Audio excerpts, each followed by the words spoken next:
right, and a 1, and a 2, and a 3. Yo! Shortbox Nation. Wow, that is the most energy. I cannot believe I mustered that energy just now. It must have been just for us. It was guttural.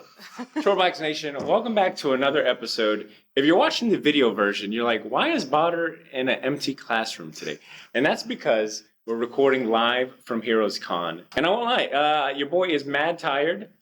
I was just going to do the panel and call it a day, but I could not live with myself if I did not record a recap episode with some of my favorite podcasters. Actually, the greatest couple in all of comics. Tom King has called them that. So I True. that He wrote it in a book. I am joined by Brad and Lisa Gullickson of the Comic Book Couples Counseling Podcast, one of the best damn comic podcasts out there. Brad, Lisa, welcome. Hello. Yeah. Hello. This is like your second time on the Short Box. Yeah, that's Sophomore true. appearance. Man, but first time in person.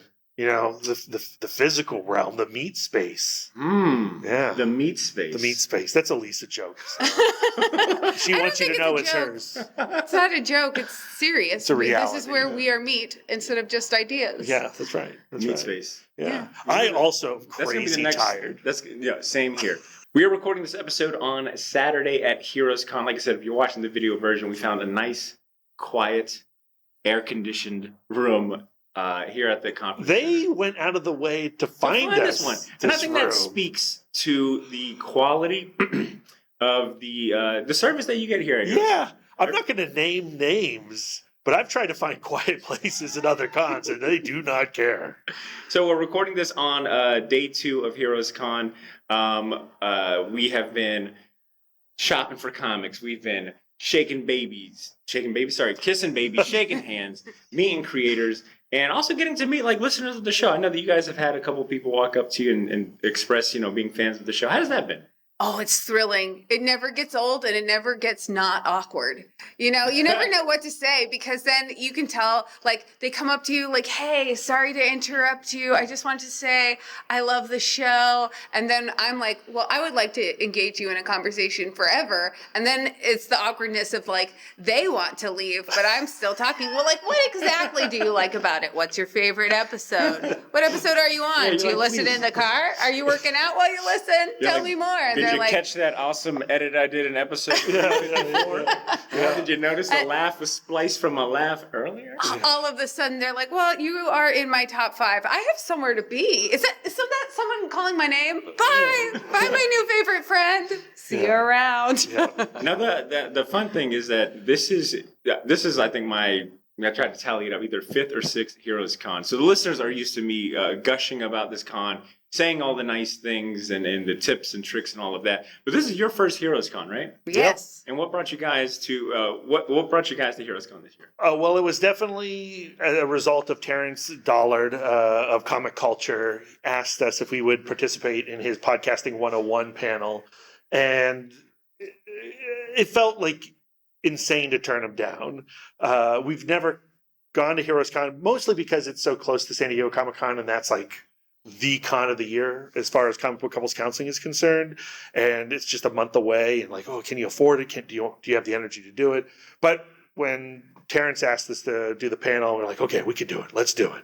And yeah, the con is everything that people say it is. I mean, it is a true comic con. And all of the artists here are like so happy. All of the guests are stoked and they all have time to talk, and yet they're all busy, and you get the sense that they're all making money. It like everybody is in such great spirits. Yeah, we were talking to Kyle Starks before we came up here, and he was saying, you know, people come up and like, oh, Pine and Merrimack, oh, I love that comic, and like what? You know what Pine and Merrimack is? Like people at Heroes Con know about Pine and Merrimack. And he's not shy about saying he doesn't like any other cons. He is a crotchety guy, and he only likes Heroes Con, and I think that speaks volumes. Yeah, agreed. Yeah. I have always said it. To me, it is a comic fans Comic Con because the focus is just so much on not only comics, single issues, trades, and all of that, but also art too. I feel like this is one of the most art heavy conventions that really puts a spotlight on like the labor and the talent and the skill that it takes to be a comic artist in any capacity, whether you're top dog working for the big two and in the industry. And they do a really great job, I think, in also highlighting and giving opportunities for like indie artists and rising artists as well. And Yeah. I think that they create a lot of space where you can witness art being created. Like, not only do you see artists at their table drawing, but they have displays where artists are collaborating. They have areas where there are markers for, just any old person to sit and draw. They have the drink and draw in the evenings where anybody can draw and sell art. I did not realize that anybody could participate in the drink and draw. Oh yeah. And suddenly I was like, oh, I'm going to do it. I'm going to do it. And then we went into that room. I picked up a coaster. I looked at everyone around me making masterpieces. I was like, nope. Even for charity, I will not draw. There was this 8-year-old drawing a transformer that I'm just like, is this kid working? Like, what? Why is he so good? Yeah. But we did, buy a few cheap pieces during Drink and Draw to contribute to Team Cul-de-sac, raising money to battle Parkinson's. Just awesome. And now that I kind of hear you say that, I guess I'd never really emphasized that, that art, that appreciation for art extends even into the post-convention events, drink and draw, raising money for charity, but then also the art auction tonight, right? Centered around, art, raising money for charity. So there's a lot of good and altruism that's associated with this convention. Have you looked at some of the pieces that they're going to auction tonight? The only one I've looked at, and our camera guy, Blake here, big shout out to Blake, honorary member of the Short Box, best camera guy in all of podcasting. But he showed me a Scotty Young piece. Yeah. And, to me, Heroes Con might as well have a little tagline. It's like Heroes Con, aka Scotty Young Con. But he had a great piece where it's Galactus eating planets along with Pac-Man. Yes. That's the one I saw. Had to snap a photo of that while we were down there. Jesse Lonergan has a Batman. Oh, wow. Massive Batman. So killer. We got to go rob a bank. There's a Wells Fargo across the street. I think between the three of us, we could get away with $10. Oh yeah. Let's do it. Oh yeah. All right, I'm curious to hear though, Brad and Lisa, how much pre-planning goes into like your convention trips? Oh, dude, not enough. No. You are not going to be impressed with the amount of planning. We did that we do. zero planning for this one because, again, it was an on-the-fly decision to come down here, really. Because I thought you guys were just really confident. I was like, wow, they're like really confident. They're just shooting from the hip. Yeah, we did no planning. And then for the panel, Lisa and I looked at each other the morning of. I was like, do you have anything planned to say about podcasting and why it's fun? Well, that wasn't our. We our were circus. moderators, yeah. To your credit, I think you guys could speak about podcasting in your sleep. So, what I'm saying, I don't think it requires that much. Yeah, we did no prep for that. But like I would normally, if this was a con that we were anticipating going to, which I think we're going to anticipate next year. Please I think do, we're folding this into our routine. We would, scour all the artists who are going to be here, maybe bring some more stuff to be signed. Yeah, actually write down the table numbers instead of going like, where were they? This is your recon trip. Yes. And that's all it takes is one time to Heroes Con, and I guarantee you'll be coming back. Yeah. It's a 6-hour drive, 7-hour drive, depending on when you leave. It was 7 hours for us. Yeah, and so it can be done. I think, and that's a common thing I see among a lot of the vendors that are here, the artists, is that they're willing to make the drive. Me and Blake were talking to our buddy Mac Jacobson from Nirvana Comics. I think they drove down at like 3 a.m. yesterday, made it straight here, set up, and like spent the whole day, pushing comics and all that. Wow. So, I think that's a common thing. And I think, once again, it speaks to the quality of con here at Heroes Con. I did something a little different this year. I always talk, so anytime I come to Heroes Con, I'll do like a recap episode about what I picked up, what I would have done differently. And I remember the last time I was here, which was 2023, I said, next time I come here, I'm going to take out a certain amount in cash and only spend cash. Because the thing with Heroes Con is that it is an overload of cool shit. Yes. Cool art, cool zines, cool posters, 3 for $10 comics. You're like, okay, any willpower I had coming into here is quickly evaporated the minute, I go to one booth. So this year I took out about $250 in cash. And I am now a firm believer, cash is king and only cash at conventions. I think having the physical limitations in my hand, it's something about like having that, knowing how much I have to spend. And then also the haggling power. I feel empowered to be like, will you take this $6 comic for $5. Yes. Because you don't want to look for change. Break? I mean, I don't have a single. there are vendors here. This who isn't are, a strip club. I don't have ones on me. There's a lot of dollar bins. It becomes my strip club. There are vendors here who will give you a half off discount for paying in cash. Yeah. And we like your strategy. It's a strategy that we adhere to as well. Like, let's take out this cash. This is the cash we're going to spend at this con, and then we'll be done. But We've never stuck to that. yeah, and we The definitely just Venmo stick to gets it. whipped out way sooner than. Now, if I can be honest with you guys, because you guys are my friend, I'd like to be honest. I might have busted out the card. Okay. Okay. Feel better. That makes us feel better. Yeah. Even if you're just saying that for our ego, we appreciate it. Brad, when you come to conventions, where do you gravitate towards? Are you going to the long boxes? Are you going to original art? Is there anything in particular that that you prioritize among anything else? Honestly, it changes depending on where I am in life. Right now, I feel like very philosophical answer for. I just think, like, right now I'm obsessed with a few artists. Richard Corbin. Nice. So I have been finding myself going to the bins, and the nice thing about the bins too is that you go to Artist Alley. That's a lot of socializing as well. Very. You're supporting a lot of great talent. Talent already. You're discovering talent.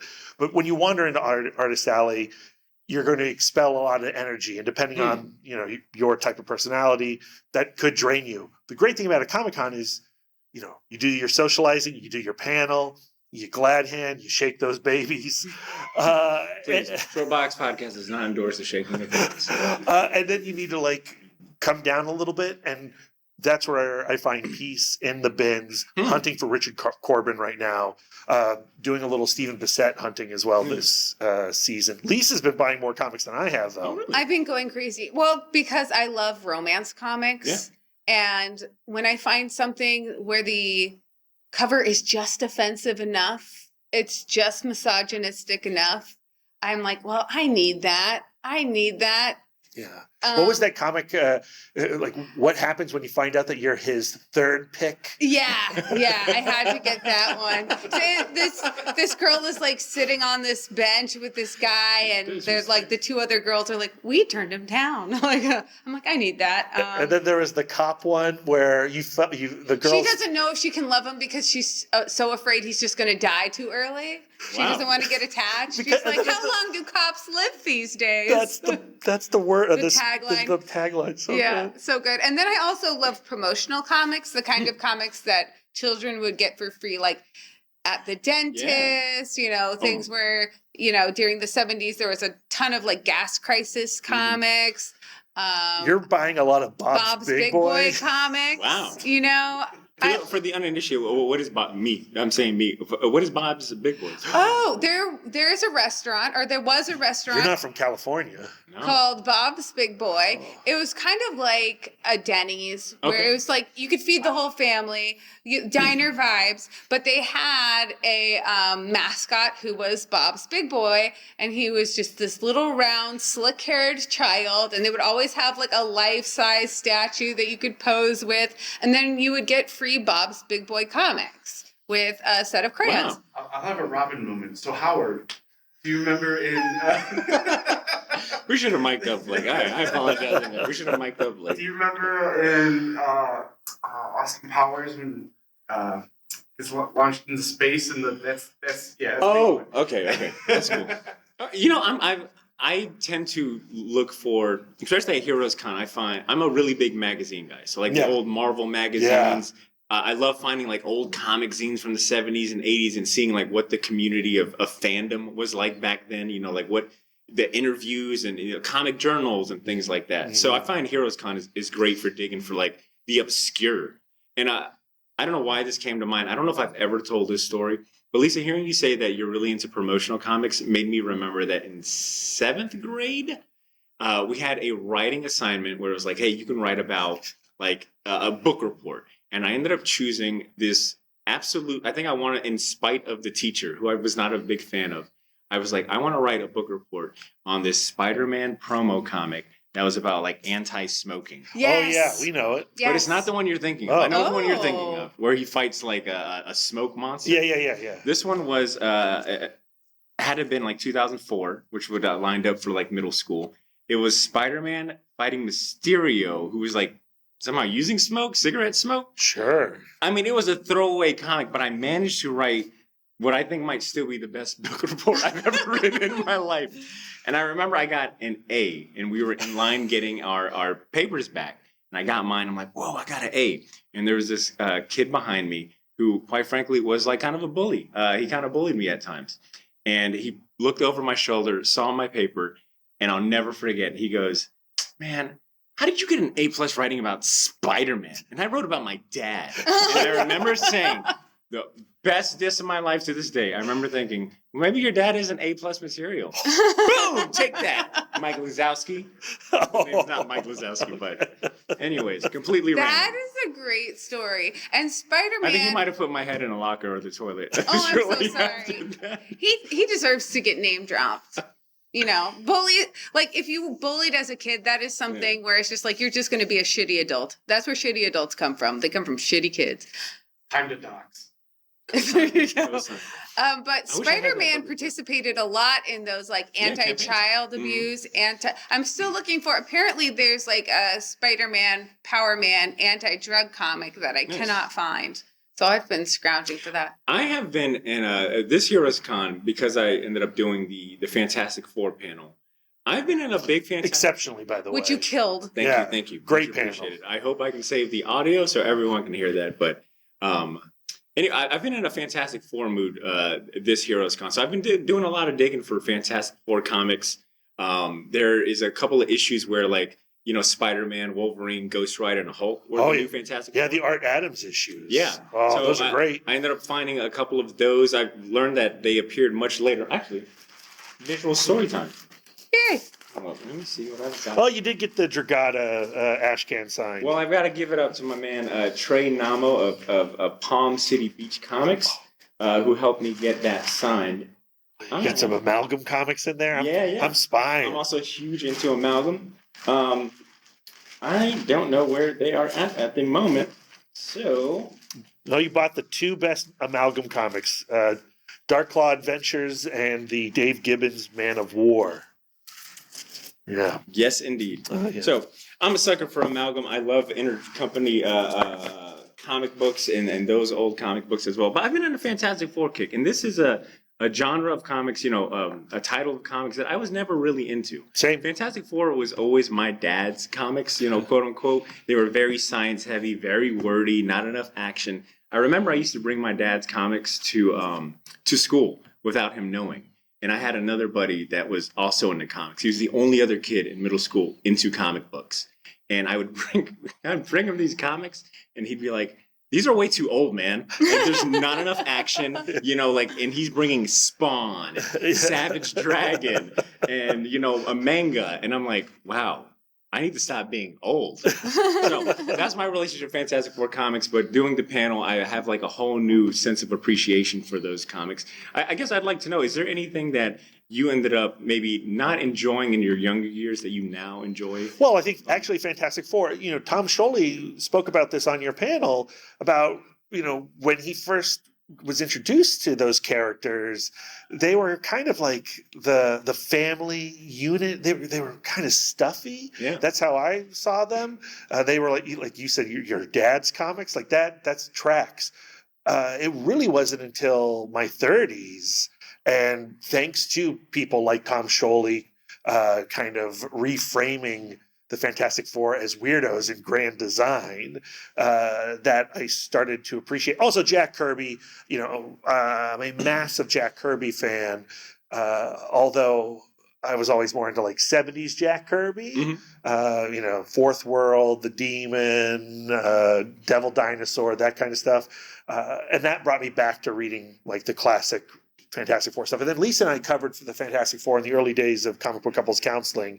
And those 60s issues that Lee and Kirby did are excellent. I think what's really resonated with me lately, especially prepping for the panel, is is really the theme of family, like in comic books, right? Like just how tragic like their story is, the thing, being like the one that has to be this, this monster. But the fact that they stick together, the fact that they fight and argue and, they risk the mission at times, but, but at the end of the day, like they come together to be a family and lift each other up and also accept other members into the family. Yeah. I think that's the overarching theme that I really enjoy is that. And catching the spotlight of society, right? Like they are celebrities. Yeah. Unlike the X-Men, they were the characters that would appear on Merv Griffith or Griffin or Johnny Carson or whatever. Like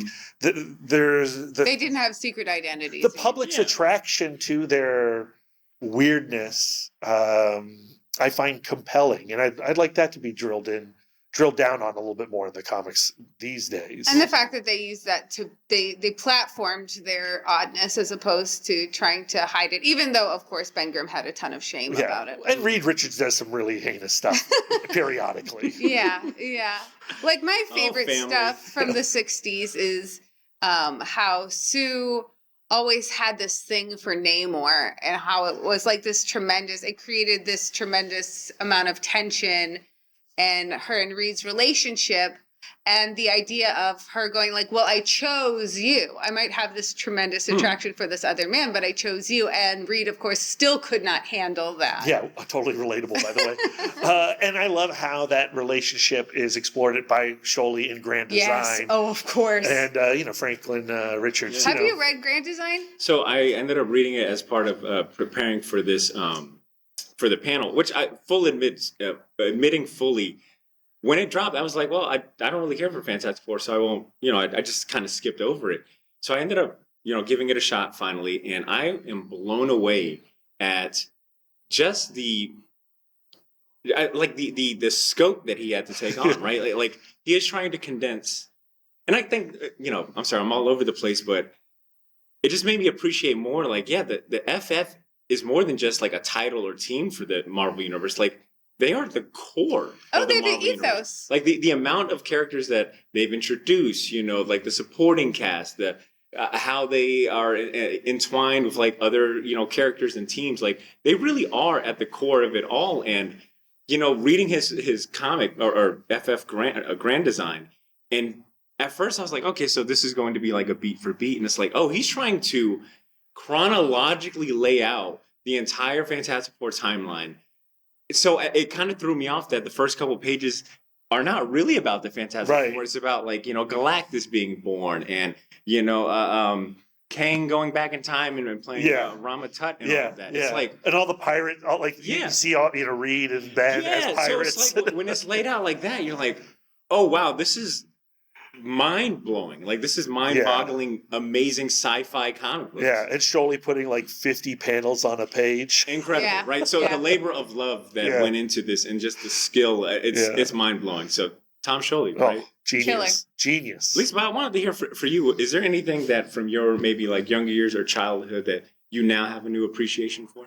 Well, I didn't read staple comics growing up, but we would read the funnies is what we called them. We'd read the, newspaper comics. We'd read strips. And I would only read the funny ones. I would skip over the drama ones. And I think that it's interesting now where I'm seeking out the melodramatic. I'm seeking out the romance comics. Like I'm seeking out the drama where as a kid, I was like, comics have to be funny or I'm not reading them. So I guess that's the biggest difference. That, and I did not read staple comics growing up. So. That's it. The end. The end of the story. I'm trying to think of like another example. I didn't even really like when X-Men would come on the television, I wouldn't watch that either because I was like, well, it's not funny. I want to watch like Garfield and Friends and something. Yeah. So like a lot of that like 90s stuff that's like so key for a lot of comic book fans and readers now. Like I completely skipped over that stuff. I didn't watch Ninja Turtles when it came on. Batman the animated series. Not interested what in a crappy superheroes at all.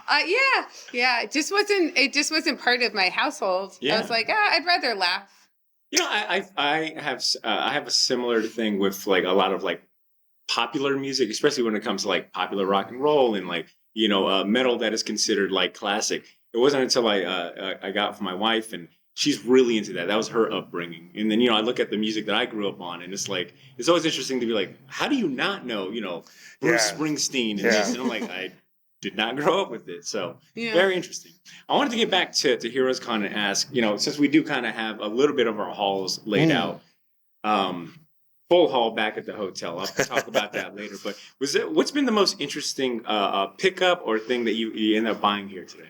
Well, we did a whole series with Dave Chisholm and Rick Quinn about their series Spectrum, which is one of my favorite comics of the year. I think it's absolutely brilliant. From Mad Cave Studios. And it's about how it's kind of like, have you read Sex Criminals? Yeah.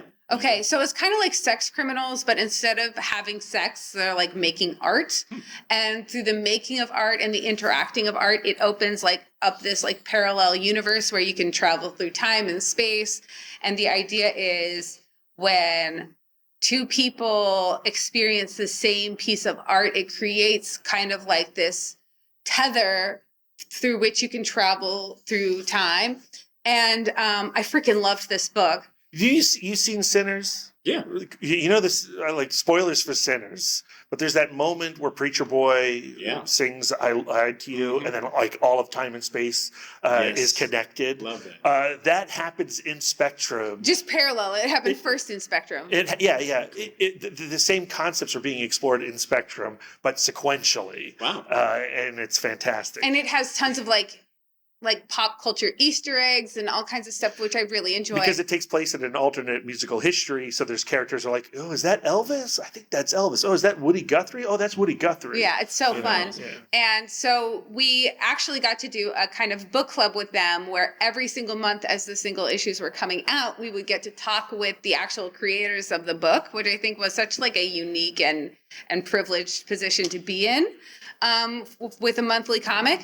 And so finally we got to go and I didn't even realize I've never met Dave in person. Or Rick. Yeah. And so finally we got to meet them in person and see those pages. And we actually purchased at a deep discount from Dave's generosity. I wasn't going to mention that, I don't want to mention that he's not generous, but I don't want to also mention he's giving us a huge discount on a page. No. We paid him way less than he deserves, and we do carry some guilt about that. But I got my favorite page out of the whole book, and it's this page where the main character Melody, who is the person who discovers they have this power to travel through time because of her connection to music, she travels back in time to the time of Vivaldi, and she's at the Catholic school being trained by Vivaldi. And that was the first time, that was the page where I got to that page and I'm like, oh no, I'm really going to love this book. Wow. And so to leave with that page was just just taking it to the car was oh my God. Was this your first? Was that your first piece of original art? We have some other pages at home. Not we don't have brag. Not a ton. We don't have a lot. Sure. We don't make a habit of it. No, I mean, I would love. That sounds awesome. I mean, to have that sentimental value, that exchange with them as well, and it feels personal because we established that personal relationship. So it's completely spoiled. And Dave had his portfolio there, so you got to see everything from Miles Davis and the Search for the Sound, which is another amazing book. Oh yeah, And I think that's the joy of Heroes Con is because it is not, to me, it is a very manageable con. I mean, it's a Saturday, and yes, we had a very full day yesterday, a little tired today, but today is much more manageable than I went in thinking. When me and Blake pulled up, I was like, get ready, buddy. And then we get into the lobby, and I'm like, I bet you when we get inside, and then we go down the escalator, it's like, okay, there's actually room to move. Okay. I was really surprised how manageable and it's still crowded. It's still you don't feel like bustling. You're alone in Artist Alley, but you get a lot of time with the creators. And that's what I was getting at is that I've had an opportunity to tell Paul Pelletier how amazing his Exiles run and his Fantastic Four run was for me, growing up and collecting those. But then also the creator of Bloodrick, what was his name? Andrew Cronky, Cronky. I had a chance to gush all about it, and I think that is something that I didn't even know he was here. Yeah, he's over there by I think Felix, the Felix comic art. but having the opportunity to express your gratitude to comic creators and let them know what it means to you, I think goes a long way. And that's the joy of Heroes Con, is that you can have like that FaceTime and those interactions. Because telling Andrew that, hey, I gave Bloodrick a shot just on a whim because the cover caught my attention and it was on Hoopla, and I ended up loving it. Now I get to buy like a zine and some stickers and return the favor. I think that goes a long way, and I urge all listeners, you have the opportunity to tell a comic creator like that their art meant something to you, that it touched you in a way. It goes a long way. Even if you don't buy anything, I think sometimes just those words of affirmation are important. Yeah, 100%. Brad, what has been the most interesting or meaningful item or thing that you picked up? Definitely the Spectrum page. That being said, I was blown away by the fact that I found a dealer who was selling relatively new contemporary heavy metal magazines. Usually when you go to a convention, there's all the 70s, 80s classic stuff. But ever since Grant Morrison was on our show, Lisa and I have been in a real I will allow obsession. That name drop because it is the ultimate name drop. If you've talked to us in the last 3 months, I guarantee you we're going to drop that name because we're living so high off of that conversation. As you should. And it's probably, gauche and grotesque at this point by how many times we do mention Grant Morrison. But we've been reading a lot of Grant Morrison. We're now collecting Animal Man in single issues. But there's a heavy metal issue because Grant Morrison was like the editor of heavy metal for a little while. And there's a Grant Morrison issue in which they wrote a story where Jesus Christ battles Hitler. Wow. And I hear that. I'm like, okay, well, we need that. We need that. But I can't find that anywhere. It's certainly not in Northern Virginia. And when I go to conventions, I don't see these issues of heavy metal. Well, there was a guy down there. He had it for $20. Here you go. Come on. And I'm floating on air. I'm so happy that I have that comic now, and I'm sure if you follow our socials at CBCC Podcast, I'll be snapping screenshots from it. There is something magical about walking up to a booth and just finding the book you're looking for. Yeah. Well organized, boxes, and just especially if you can do it in a one shot, you're like, boom, here it is, right here. So here's the tricky thing at this con, because there are far more vendors than I was anticipating. Yeah. And I've gone to what I would call comic cons before, like Baltimore. That's a comic con. But this dwarfs that in terms of vendors. There's almost a level of anxiety Yes. for having too many vendors. Yes. Because you're like, okay, this guy's got it $10. Do I get this now? Yeah. And pay the $10 and at least know I got it, or gamble a little bit. I saw lots of great deals, and then I didn't buy them because I was like, well, maybe I can find a better deal. It's paralyzing that experience. But what happens is when you have so many vendors around, you start to look at just on a glance if that vendor is your vibe. Are they going to have heavy metals? Are they going to have black and white 80s comics? And the place that I got the heavy metal from, I noticed on the boxes, it said they had 4 boxes. It said esoteric comics. That's what's in these boxes, esoteric comics. I was like, okay, I'm into esoteric comics. Let's see if these deliver. And then you're flipping through, you're finding Richard Corbin stuff, you're finding Von Baudet, and you're like, okay. And then you move over, magazines, heavy metals. I go to the back of the heavy metals. This is from 2012. Oh shit, they might have it. Sure enough, they did. Yeah, it's a great feeling as you're like, oh, they got it. It's like you can't explain it, but it's like Yeah, and there's a magnetism. You look at a booth, you're like, okay, this is a golden age booth. Yep. Okay, look at the bags of these comics. They're gonna be pricey here. I'm not gonna get a good deal on Mr. Miracle here. All right, hearing you say bags. Blake, who was the gentleman yesterday with him and his wife, the older couple? John Lehman? John Workman. Okay, thank you. I was trying to think about my answer to this. We had an interaction with a gentleman named John Workman, who is, I think he's an inker, also a letterer. He's worked with DC. I think He's done cover art. He's also done some cover art. So, a jack of many trades, probably a master of all of them. But him, and he's an older gentleman too, and him and his wife were there. And I mean, like they're in between like they're in Artist Alley, but they're in between like these massive like setups and things. You can almost miss them. And they just have just like these egg carton looking boxes, just like regular UPS U-Haul boxes. And they've got some of their comics in there, and they're not in bags and boards, they're in like grocery bags. Oh, Like grocery bags folded in a piece of tape, like a piece of strong tape. Bags, it's like the vegetable like aisle, like Yes, thank you. Yeah. Yeah, and I mean these books are like they're not boarded, they're just bagged, just literally bagged in these boxes, and it's like everything that he's worked on. So on some of them it'll say like John inked this. John, did this. And it's great because his wife is like, John, the young man here wants to buy your book. And John's, telling a story about working with Mobius or Mignola, very... So, a little backstory. He was an editor for Heavy Metal magazine. Oh, wow. Thank you. He was the editor at Heavy Metal magazine. And so me and Blake are flipping through them. He's got some heavy metals. Blake is talking about heavy metal.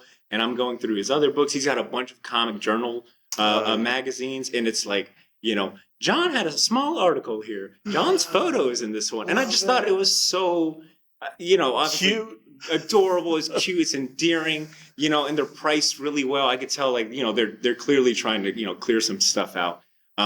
He hooked me in because he's on my 2000 CDs. That's right. I did a cover for them. Yeah. I did a Dan Deere cover. Ooh. So I ended up picking up a couple of the DC Cosmic Odyssey comics, which I've never seen in single issues. He was a letterer. Oh, well, I've experienced his work well. So he signs all of them. He was missing issue, I think, 3, if I'm not mistaken. So now it's like, okay, I got a great story, a great interaction. He signed all of them. Those comics are rad, Botter. Oh, they're great. I've read them before, but I didn't know they came out in like these prestige formats. Yeah. So I ended up picking up like those. So now I'm on the hunt for Cosmic Odyssey issue 3. So every time me and Blake walk by any vendor, it's like, nope. Yeah. Nope. But he also had like the Silver Surfer parable with Mobius, issue 2. Was he the letterer on that? I think he was either the inker or letterer. Well, actually, he signed it. And he was like, actually, I don't think I was supposed to sign that because I didn't do anything. So I guess he got some random stuff sprinkled in. But I thought, that's been so far my most memorable. Oh, that's so great. I love it. In addition to also meeting a couple of other fellow, I come to this con and, you think that, that there's obviously other comic podcasters. I know you guys. There's a few of them. Chris Hacker, Greg Lichtite, First Issue Club. But you come to conventions like this and you realize, like, the scope of like this, this medium that we live in, and seeing other folks like, when you see someone with like a nice roadcaster or mic and, they've got a camera in front of a creator's face, you can kind of just assume there's some media relationship going on. So I've had a lot of joy meeting other comic podcasters for the first time. I had a chance to meet West Coast Dave Venger. His name's Dave. He runs the YouTube channel. Super great guy. Yeah. He was up at the getting his book signed by Daniel Warren Johnson. Recognized him, and we had a great exchange. And you know what, Brad and Lisa? We ended up talking shop for more time than we should have in front of Daniel Warren Johnson's table. Just taking a valuable retail. Like, so what about you? What's your dream interview? Oh, did you? What type of audio setting do you use? So I don't know. Being able to talk shop, at a convention like this and not feel out of place is also like a big draw. Yeah, it's really great. And, I'm always inspired by the amount of comic podcasters and the perspective of the varied perspectives of comic book podcasters. The podcasters that you guys had on your panel. Yeah. And then also like the certain niches. Yeah. I feel like this convention also caters a lot to like the golden age and silver age fans. Ruth and Darren Sutherland, who were on the panel with us, they have an All Trekker podcast. Yes. And that's not a Star Trek podcast. That's a podcast all about Ron Randall's character Trekker, which you can find in the Dark Horse bins at cons. But they also mentioned like another podcaster that does nothing but about like shadow. Yeah. And you're like, how do you make a whole podcast of nothing but this one topic? But I think that's the joy of like with meeting. A lot of passion, I imagine. Yeah. Thank you, Lisa. I'm going to ask you a question that actually Dave from West Coast, Dave Vendors, had asked me. And it was like I think the first question he asked after I told him, like, I'm about to Short Box to do podcast. He was like, oh, great. What's your white whale interview? And I was like, are you interviewing me on the spot? I don't have an answer. I think I told him Mark Waid because I still haven't interviewed Mark Waid, and he's like one of my favorite writers of all time. Mark Waid's a great conversation. I think in hindsight, I probably also would add Alex Ross and Kurt Busiek to that.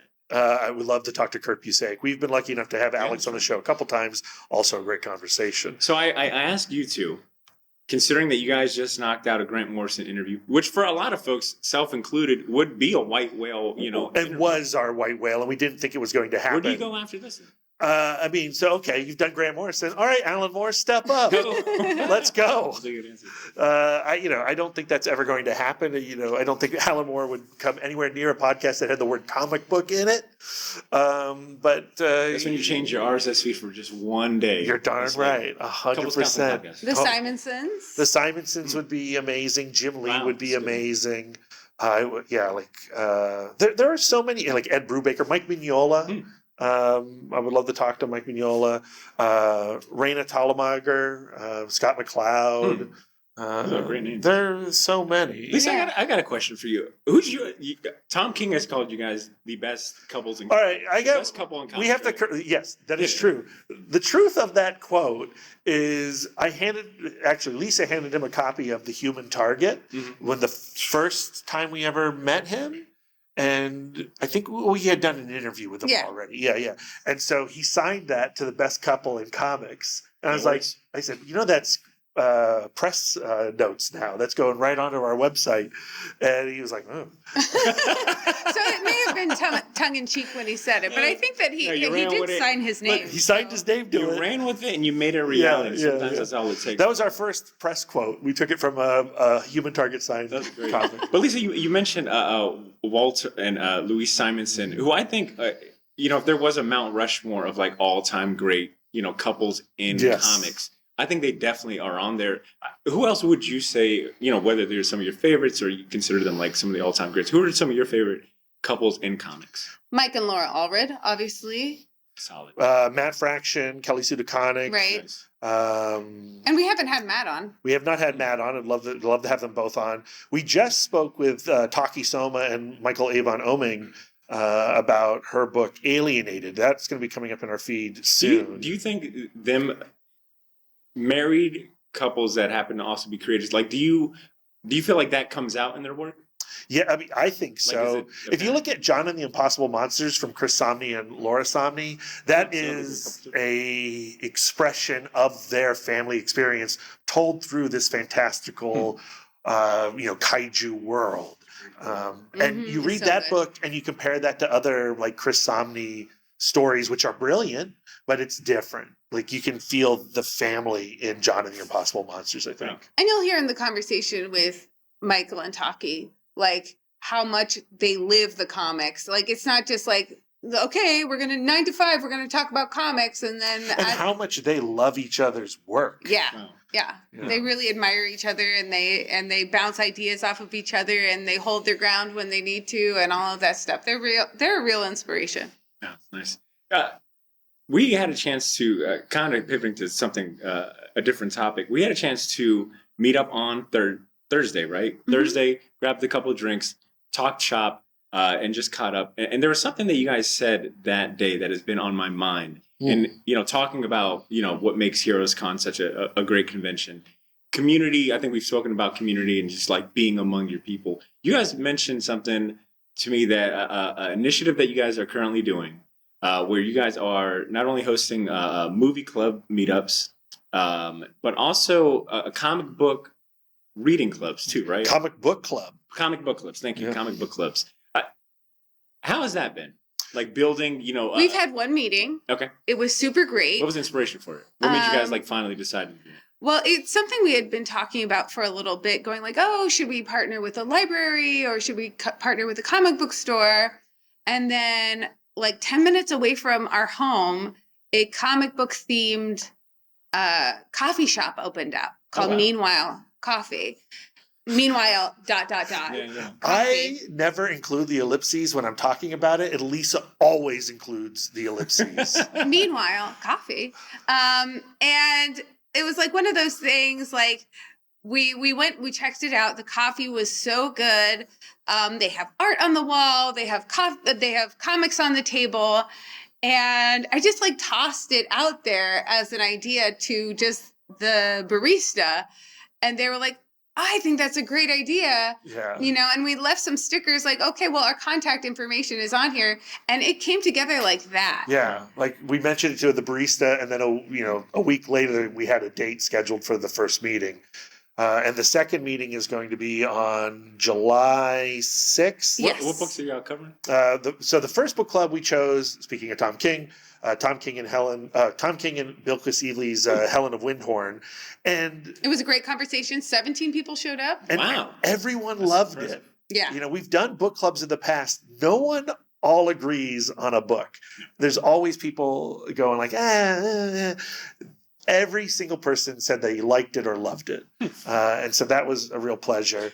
Now, considering that there are so many online spaces for comic fans to gather, whether it be Reddit, League of Comic Geeks, et cetera, et cetera, why is it important to have in-person meetups? I'm about to give my most unfiltered answer. Oh, no. Oh, This please. is what I'm going to say. What is she going to say? I feel like,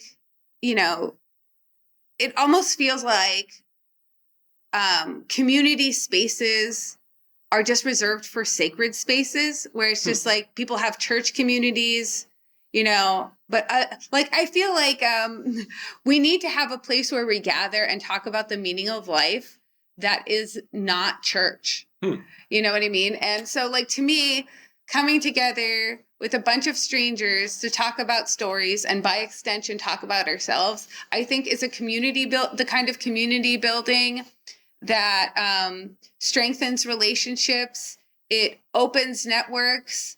It opens the networks of people that you care about. It opens the network of people who care about you. And I think it's the kind of stuff that just raises the quality of life for a whole group of people in one fell swoop. Yeah, I love that answer. Yeah. That's a Yeah. great answer. Yeah. Not as scary as I thought. Community is not just for church. Community is for everyone. I think the other important thing is, I love online community. The comic book online community saved my life. I'm never going to retract from the comic book online community, but the comic book online community can't be everything. And in the last few years, as social media has kind of imploded or fractured and everyone's scattered to their various little corners, I have found that the online community is not enough to sustain my positivity. And I think given where we are in 2025, there's a lot of anxiety, a lot of fear, a lot of anger, and a lot of people feeling not welcome. And I feel all of that. And I just want to make sure that I'm also stepping away from those online emotions and finding emotions in the meat space. Mhm. In like San Diego Comic-Con, New York Comic-Con, Heroes Con, these are our favorite places to be. These are always our favorite weekends. We've come away from them rejuvenated. How can we extend that throughout the year? And we were feeling those vibes through our comic book film club at the Alamo Draft House in Winchester, Virginia. And we were partnering with Four Color Fantasies out of Winchester, selling comics to those movie-going crowds. Well, all right, that's one day a month. Can we do this 2 days a month? Let's do another one. It reminds me of that that concept of the third space. Yeah. That's 100%. it. That's what we're doing. That's what we're trying You've to say. got work, you've got home, but what's your third space Yeah. that you spend time at? And, Yeah, the comic shop is one Yeah, for me that's a as good one well. And I just need more of them because I'm finding that my love tank is constantly low, and I need more places to go to fill it. It's definitely an inspiring initiative, and one that I've definitely kind of rattled around in my head as well. Because to your point, there isn't a lot of it shouldn't take a lot of effort to do something like that. So it's definitely something I would love to see every town have a comic book club, right? Yeah. And it really was super easy. And my advice to anybody would be to go to your nearest coffee shop, your nearest comic book store, your nearest bookstore, your nearest library, ask them if they would host your comic book club. If they say no, go to the next one, and go to the next one, go to the next one. Someone's going to say yes. Yeah, that's a good point. All right. Also, while you guys were here, another thing that kind of stuck with me is that you guys are also currently underway with doing another initiative. You guys are very, comic initiative and very busy people. Because it's like, I mean, I feel like we're living comics right now, Yes. and I hope we could sustain But it. this next one, I love this concept that you guys are trying to visit 50 comic shops across 50 states. Is that correct? 50 comic shops in 52 weeks. 52 weeks. Okay. Yeah, One yeah. year. Got it. I would love to hit 50 states, but I don't think we're making it to Hawaii and Alaska this year. What number are you up to now? And then which shop? I know that you guys visited a couple shops while you're here in North Carolina. Which ones did you guys visit? So we just hit the halfway point, actually. We've done 25 congratulations. shops in not 52 weeks, in 6 months. And our 25th shop was the downtown Greensboro location of Acme Comics. And our 24th shop was the other Greensboro Acme Comics. They're 10 minutes apart from each other. They're both fantastic. Yeah. Jermaine runs the main Greensboro shop, and he's like, well, he is literally Lord Retail. That's his handle online. He's been doing it for a long time. That shop's as old as Lisa. Yep, 1983. It's probably a little bit older because I was born in December. Yeah, that's right. And so they, they have collected a really great collection and a really great community around them. And they were booming on Thursday. Oh, yeah, on Nice. Thursday. Yeah, we recorded Everyone's trying to get that pre-con, like I think warm-up. that's what it a is. stretch, Yeah, we recorded a little conversation with Jermaine in the shop. Oh, that's And the conversation ends with like, guys, I got to stop it because I got too many customers here. I got to go. And then Lisa and I wrapped up the chat in the corner going like, I guess that's like the perfect way to end this. Yeah. He's busy. Yeah. Lisa, what's been the standout shop for you? Standout shop visit. I still love our local shops. I love Third Eye Comics. Nice. It's in Annapolis, and it's huge. The staff is super friendly and kind. I love Four Color Fantasies in Winchester, Virginia. They have an amazing back issue collection. They do amazing community outreach with their charity auction of sketch covers, which raises money for literacy in Winchester, Virginia. Like, those are my favorite shops. Our subscription box is at Big Planet Comics in Yeah. Vienna, Virginia. We also Lisa. love you. Yeah, don't leave Big Planet out. And here's like an interesting, like hole in the wall shop. If you're ever in Virginia, head on over to Front Royal and go to Carl's Comics and Books and strike up a conversation with Carl, and he might show you some things that you would not imagine are in that building. That's all I'm gonna say. That's all I'm gonna say. It sounds dark, not dark. That sounded No, it's not dark. mysterious, It is. dark, and a little scandalous. It's not dark, but if you're a comic book maniac and you want to see some real gems, Carl's got them. Okay. All right. Last question before we wrap up. Let's talk about. I want to hear from both of you. Rapid fire. What is one comic book everyone should be reading right now that you're currently, and preferably like a current new comic book? Yeah, I know it immediately. You go first. Junie Ba's Monkey Meat, the Oh Summer yeah, Batch. you took Nice. mine. Okay. So good. I think Junie Ba is a living legend. We said that in an episode recently, and a guy on Spotify was like, "Living legend." There's always that person. And I'm like, On Spotify comments of all things. I'm like, nah, dude. Junie Ba is a living legend. He's doing things with If comics. he's not a living legend now, he's damn sure on the way. Yeah. And Monkey Meat is a very sharp, angry, very of the moment comic, but that's also really funny.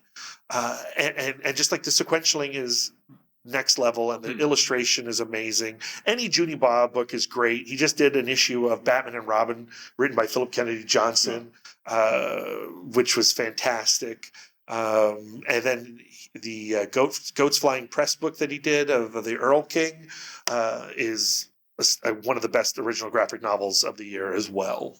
I'm gonna say Spectrum again because it just finished. It's Okay. not, so I feel like you could still go to a shop and still find it. Oh, yeah. Hopefully, And it's getting collected in a trade paperback. yes, and then also Absolute Wonder Woman, Co-sign that. Absolute Martian Manhunter, and FML. Absolute Batman. Absolute Batman, but you're already reading Absolute Batman. You're Batman already gets reading enough it. love. Yeah. But right now, Batman-wise, Absolute Batman is a great comic in the truest sense of, it is doing everything that only a comic can do, as is Absolute Wonder Woman. We also got Chris Samnee and Mark Wade on Yeah, Batman and Robin year 1. Yeah. And we have Hayden Sherman again with Dan Waters on Batman Dark Patterns. I know we give like DC a bunch of crap for like, oh, every book's a Batman book, but 3 of the best books are Batman books right now. They are great.